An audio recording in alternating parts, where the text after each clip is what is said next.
What's up, everybody? It's Hardy Construction. You can find us at hardyconstruction.tumblr.com, youtube.com/hardyconstruction, as well as facebook.com/the Hardy Construction with your host Comp and Rubber Puppy. Today's film is Jeepers Creepers 2001. Jeepers Creepers, a 2001 film directed by Victor Salva. Salva. Salva. You're gonna put salve in your children's boo-boos. A brother and sister driving home for spring break encounter a flesh-eating creature in the isolated countryside that is on the last day of its ritualistic eating spree. Stars Gina Phillips, Justin Long, as well as Jonathan Breck, and a whole bunch of other people. Justin Breck, the creeper? Yes. So this is, yeah, it is the creeper. Is he a good-looking guy? Let me see. Let me see if I have homosexual tendencies towards this man. If he looks like the movie version, I'd say he's not a very good-looking guy. No, he's a handsome. He's like one of those 1980s Michael Biehn type guys. Oh, he was also one of the cops. Now I'm curious to go back and look. Maybe he was a cop that has the hole pushed through him. Scientifically, it wouldn't be correct. Anyway, why did I pick this film, Danny?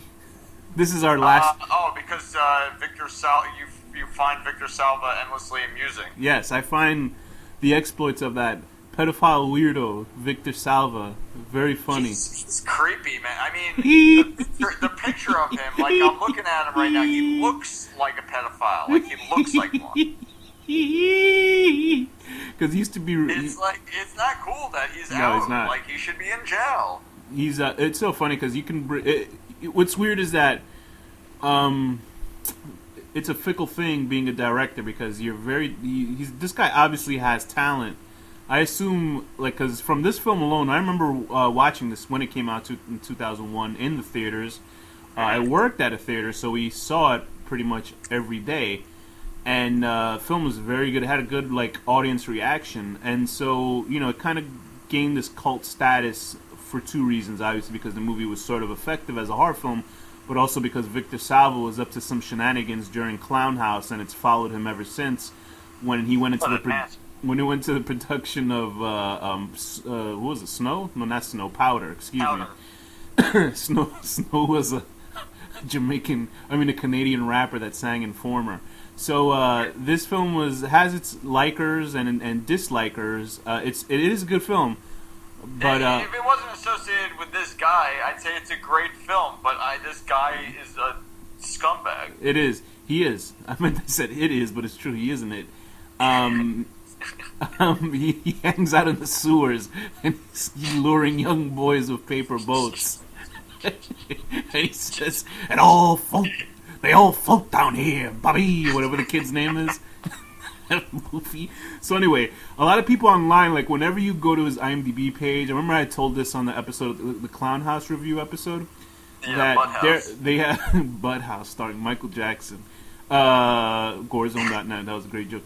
But whenever he's brought up on the internet, he has really starched defenders. Like, there's people that defend him, which I understand. They're like Roman Polanski, Woody Allen. That's what they say people too. Are fucking sick fucks. That's what they say.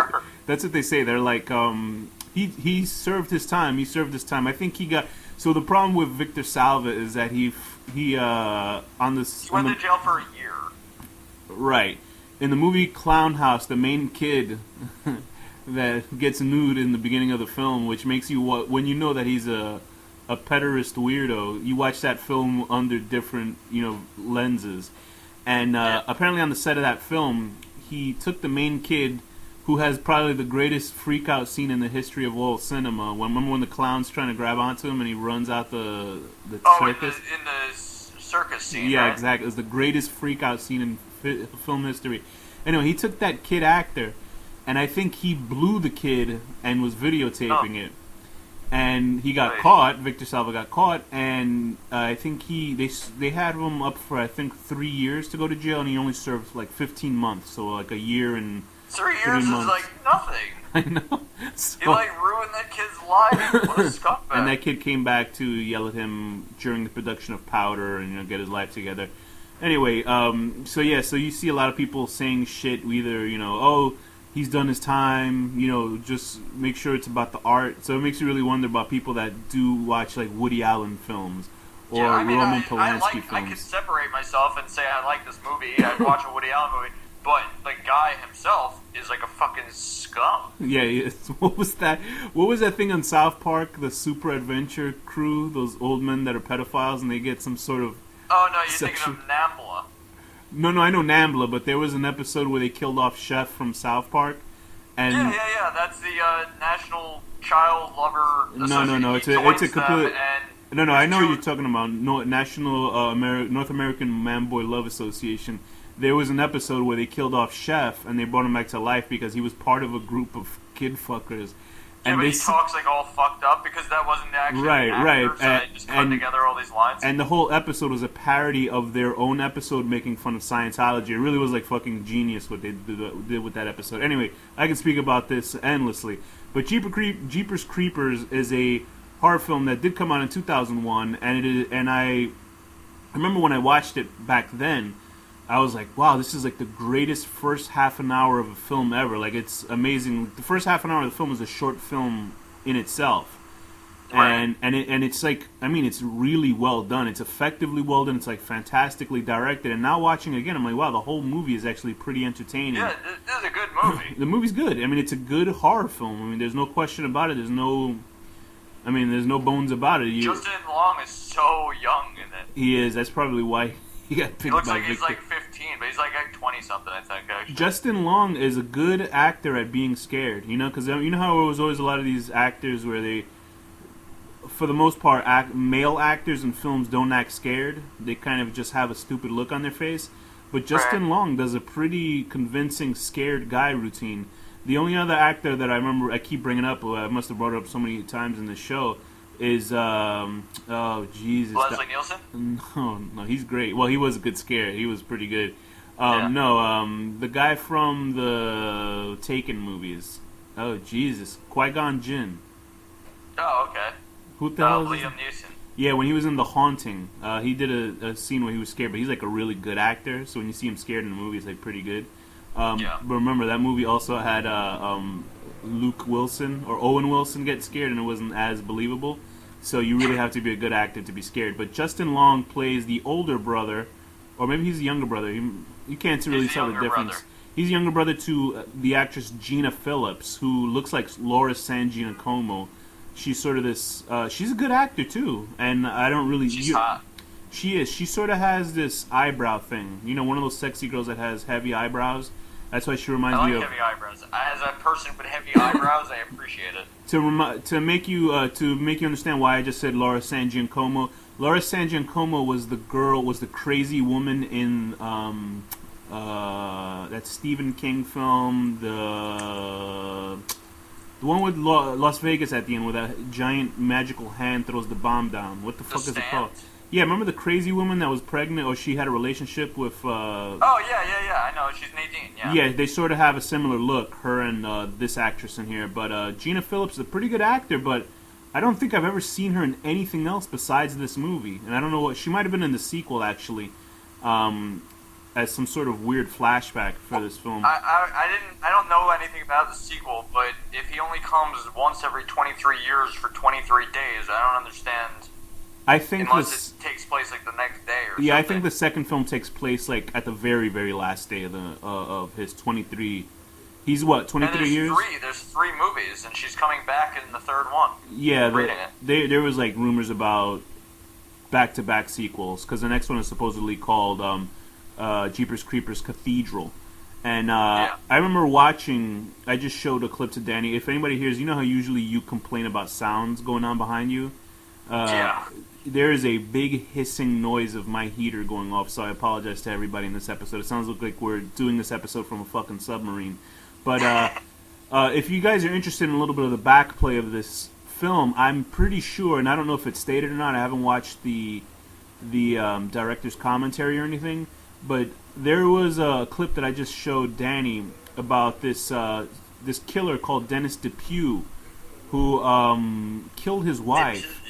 And if you ever see his face on the Wikia, the Unsolved Mysteries Wikia, He looks like the creeper. I'm sending it to you right now. Take a look at that.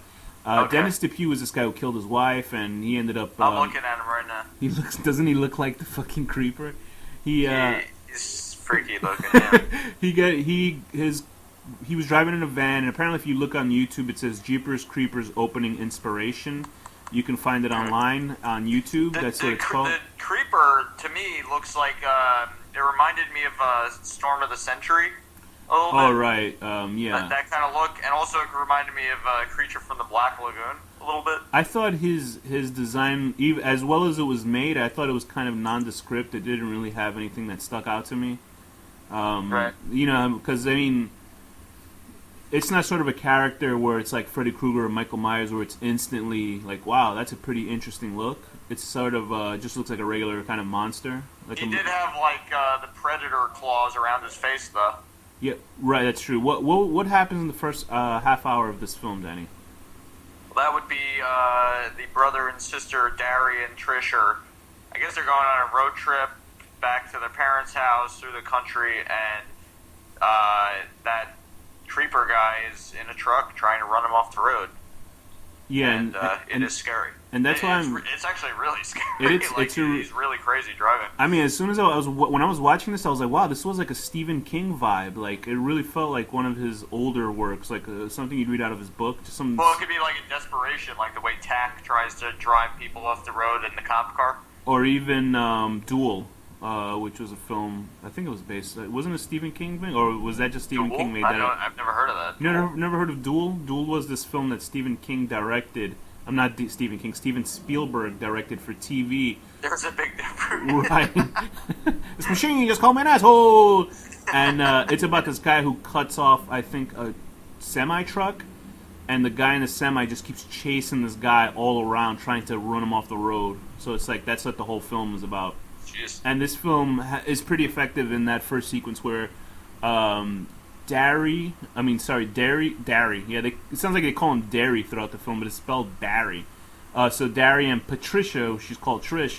They're driving back home for summer break. I guess she had just broken up with her boyfriend, and they have small talk. And apparently, the people who when they screened the film first for crowds, they were like, "Oh, you need to cut out all that talking opening shit." I'm like, "What?" Like that's like the first, that's like the first few minutes of the film, and they also wanted more of the origin to the monster, but I think this is a film where the origin of the monster not having it works, because it's like it's an incredibly unsettling type of creature to have in this movie. I didn't expect it to go supernatural. This is one of those movies I've always heard about, but I never knew anything about it. You know, Is this the first time you've seen it? I just thought it was like your typical slasher, like in the countryside type of thing. But no, it's good. So Trish and Dari Jenner.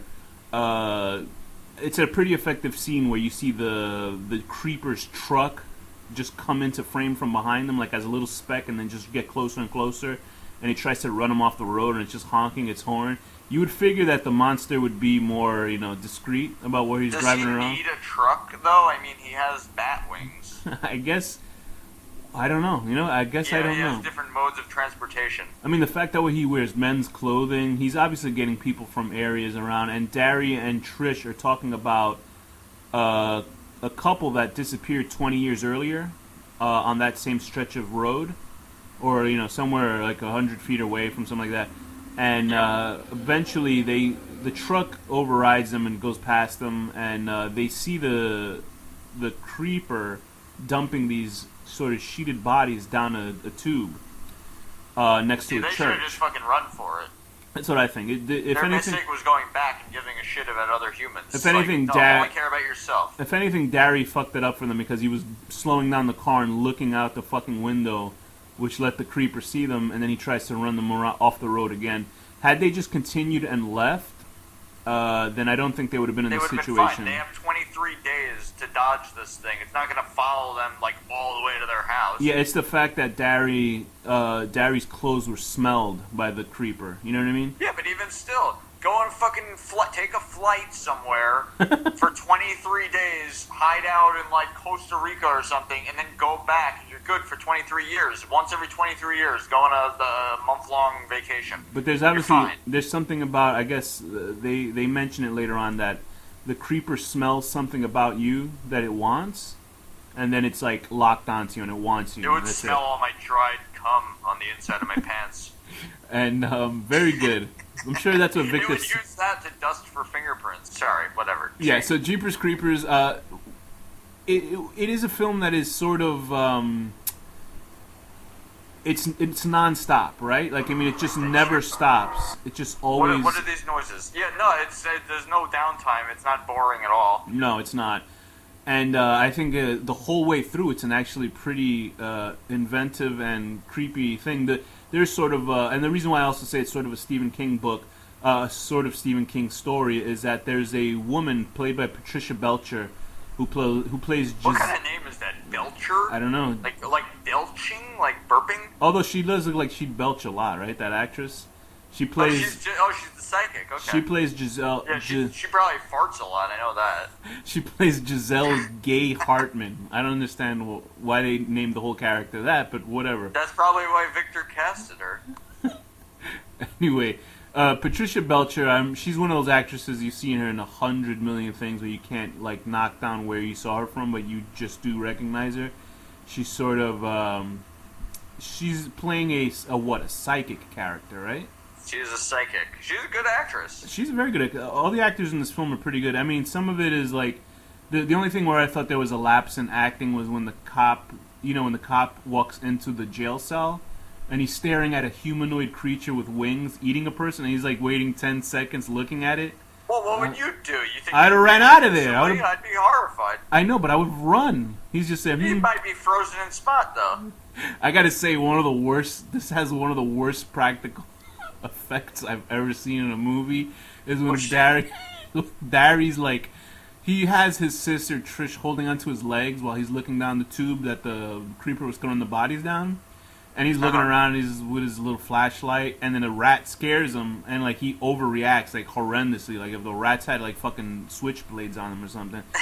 And so he falls out of his sister's hands, and then there's an overview of him with the ground rushing behind them, coming up, like if we're watching a POV over him.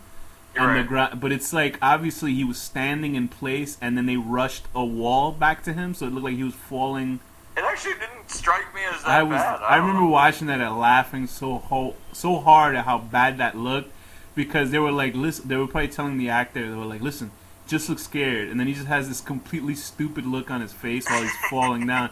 I remember they did the same effect on an episode of, I think, Tales from the Crypt. I think it was that episode with Tim Curry where he plays two people. He plays like a brother and a sister. I gotta rewatch all of those. And they show. do that same effect where the guy's just laying down and they rush a ground to his back, so it looks like he's falling. So the camera caught him falling, sort of like how the guy from Die Hard 1 died and shit like that.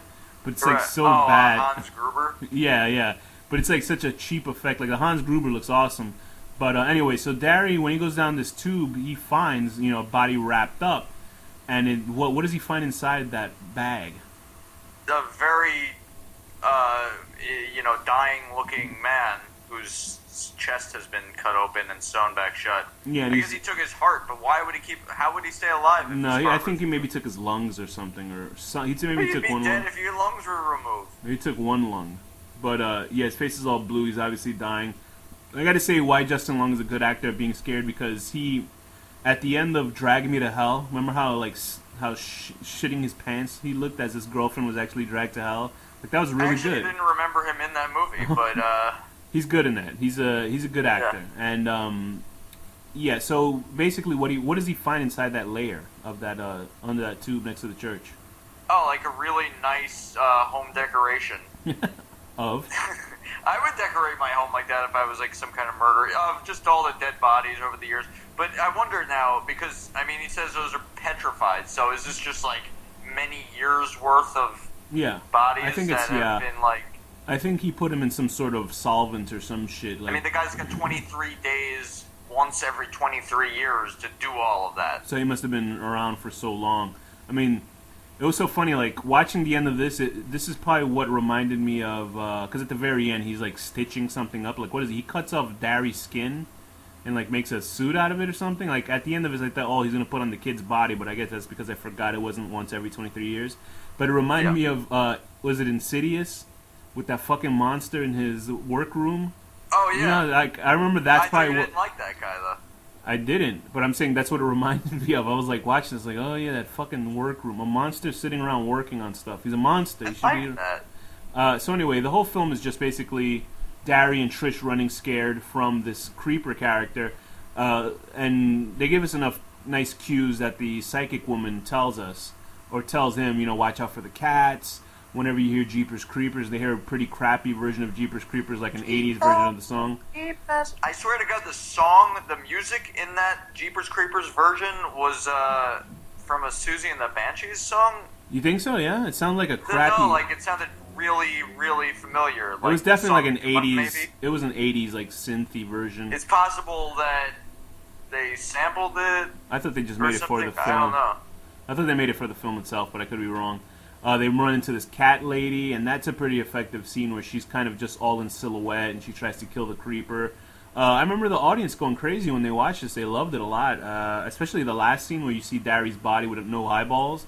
Like, for some reason, like, you know, the camera slowly goes up his abdomen. Why do you think he had a tattoo of a rose around his stomach? Like, what do you think is going on there? Oh, I don't know.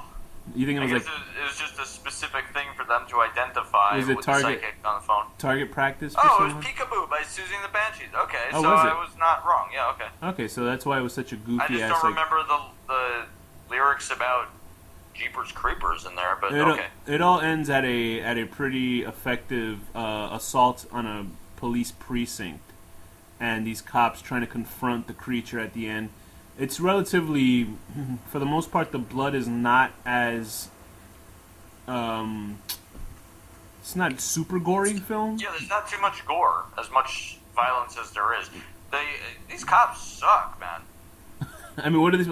I would figure they would shoot at the wings or something, you know? But, yeah, like do something. There's like 20 of them. And why do you think the psychic woman, she looked at Trish when Darry was like, oh, who's it going to take? Like, she looked at the sister instead of looking at Darry. Like, maybe she just didn't want him to feel bad or something about being taken away? Well, he's going to die. She has to live her whole life. Right. Maybe she knows that she's going to go off to star in the third movie. Yeah, I guess so. I mean, she's supposed to come back, because I remember, I just read something... But she's going to come back like 10 years older? It's supposed to be like a week later or something? I don't understand. No, maybe it's just 10 years later. I guess maybe they'll fast forward it 20 years into the future. Make her older looking with makeup or something? Yeah, this is... it's a pretty good film. I mean, it looks like a film you would see well, obviously it is a film you see in the theater, but like a really high-class sort of above-average horror film. Like, it's cut together really well done. It's definitely stands out. It's definitely spooky, has good acting in it. The scares are genuine. The creeper smelling them with his like phony face and stuff. Like, you could tell they just put on a mask with him on his face that he couldn't move anything. But it's a pretty neat face. Like the face that he has on when he's smelling people is like actually pretty frightening looking. And it ends with... It does remind me a lot of Storm of the Century. Yeah, it's certainly a Stephen King-esque film. If you like Stephen King stuff, you'll like this because there's no sort of ending to it. It just kind of it's like, I think maybe that's what pissed off people, is that the monster kind of got away. But I think that's usually how they all are, those films. Yeah, you can't stop that. I think it's for the fact that Darry was such a nice character that they kind of got pissed that he sort of, didn't make it. He is annoying in the beginning, though. So, well, his fucking around is what got them in the whole shit in the first place, pretty much. And what I don't understand is, the part where she's in the two-way mirror room, and like Darry's grabbing her arm. Like, why are they fighting each other in the two-way mirror? It doesn't make any sense what that scene is about. I was a little confused. I think it was just she was curious, and he was like, "Stop being curious." Right. But I think it's good. I like that they don't explain what the creature is. I didn't see the sequel. I never was really interested, because that's really like Victor Salva playing with himself, looking at young guys, because that whole film... Well, apparently it's better, the sequel. Is it really? Because apparently in the sequel, like, I remember from what I saw and knowing what I know about Salva, it's like scenes of all these shirtless college guys that are in a football player. Imagine there has to be like a cop standing over his shoulder when he films those scenes. And he's like, okay, let me just direct you kids. And he's like putting his hand on his shoulder, and the cop hits him with a baton. The cop has like an EKG machine on him to monitor his heart rate.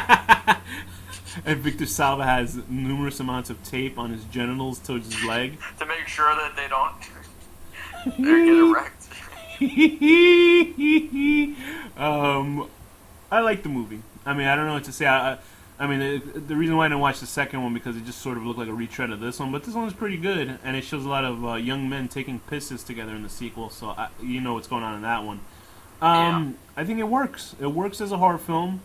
If you can sort of disassociate this freak show directing it, this disgusting man directing it, it's actually a pretty good film. And I can see why people want to see the sequels, that they'll forgive a guy molesting young boys, which you shouldn't, because he's a piece of shit. I like art. I don't care who makes it. I just don't want to think about him. That's all. It was Francis Ford Coppola who pretty much gave him all the help he needed to make films, I guess, to rehabilitate himself. So you can all thank Francis Ford Coppola. Thank you. He's like, you know what? Even though he fucks kids, he's a good director. Anyway. So I'd give this movie an actual 7 out of 10. 7 out of 10. Being an old African American woman waiting to get killed by the monster and just being smelled and left with because he's obviously a racist monster. All right.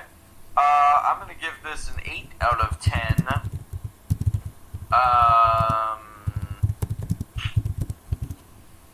Being a monster that identifies men's body parts by smelling their underwear. Very good. And with that, Danny, what's the final word? Red, yellow cup.